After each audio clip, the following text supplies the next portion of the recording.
Haga kendai tri unailar ke office trekam jong subdivision officer public health engineering electrical Jowai subdivision kala penlong ke Jingpynkhuid ki top penlang kabadan hakadong urkla kimusnyang Jowai.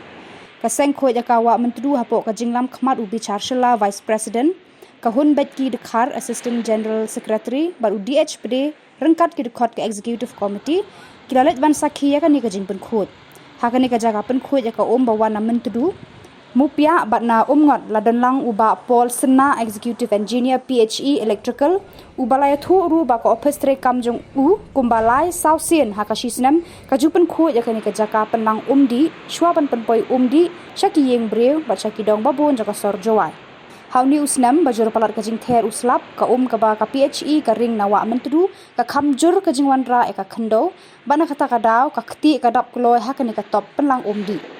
Wia thu ru badan kapor baka baka PHE karing na kitay kiwa kawanra bon ka khando kabalabu ka jing ya ka PHE.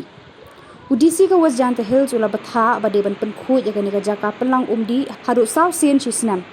Nakalyang ka Kywm hakisngi banwan kan sere jurip sha baro ki jaka penlang ka PHE ki badan ha saudong ka Shillong Jowai.